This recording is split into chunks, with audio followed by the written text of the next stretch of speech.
I was just enjoying myself at Pumpkin Fest when I was kidnapped by agents of the state.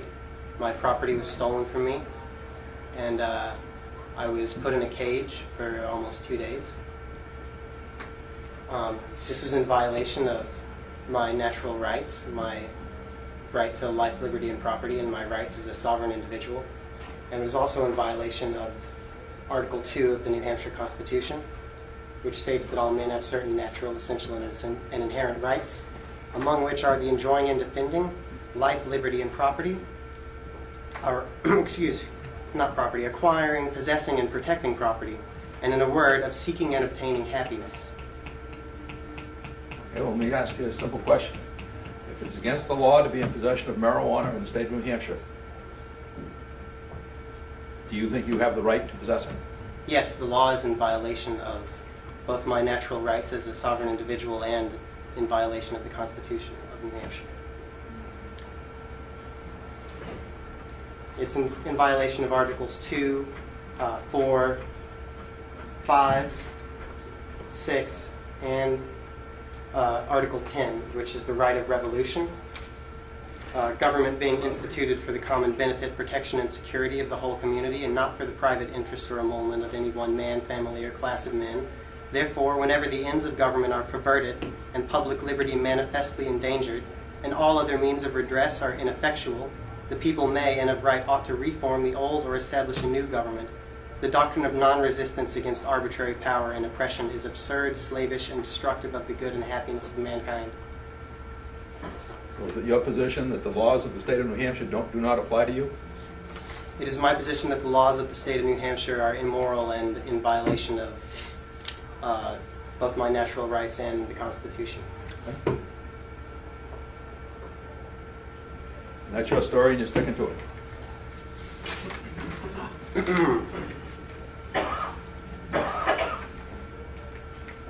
In addition, I'd like to draw the Court's attention to Article 18 of the New Hampshire Constitution, which states that all penalties ought to be proportioned to the nature of the offense.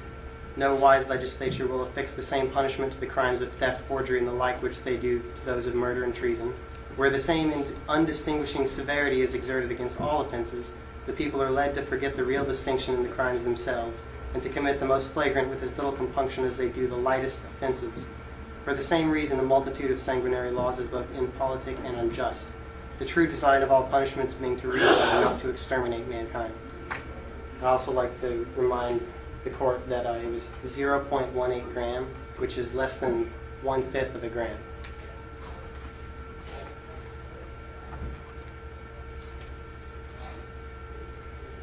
That's it for now. Okay. Do you have any questions? Okay, you may step down.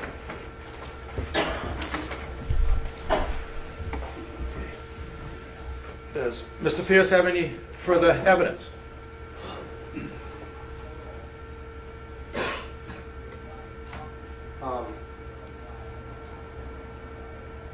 I'd like the Court to point out the victim in the case. Certain crimes that are victimless.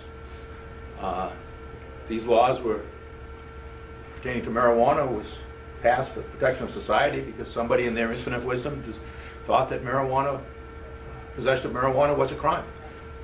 It's not up to me to argue whether possession of marijuana should or should not be a crime. My job is simply to determine whether or not you did in fact violate the laws of the state of New Hampshire in the sense that you may or may not have had marijuana in your possession and that you may or may not have resisted arrest. I don't pass the laws. It's not up to me to decide whether a law is right or not right. Who do you work for?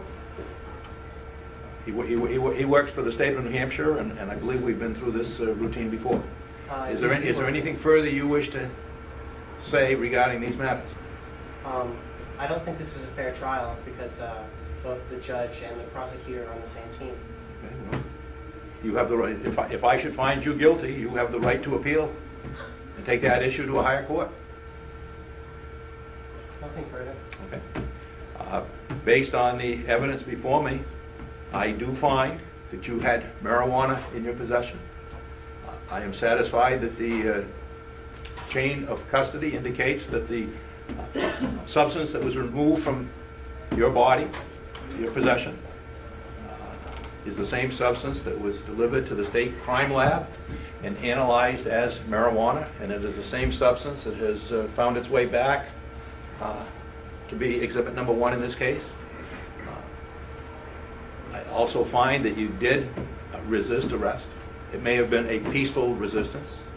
I don't know whether you want to call it dropping to the ground, lying on the ground, or whatever, but you did, in a peaceful way, attempt to hinder your arrest, and I will enter a finding of guilty on that complaint also. Not only should I not be further addressed against or forced to pay any fines, I should be restituted pecuniarily for the time I spent in jail, and I want my property returned to me. When you say your property, you mean your State's Exhibit Yes. 1? Not only will I deny that request, but I will grant a motion when it's filed to destroy it. Okay? I hereby announce my intention to appeal this decision, and I request a stay of sentencing pending the appeal. I'm going to impose the sentence as far as the payment of any fine that I should impose. That will be stayed until you've completed the appeal process.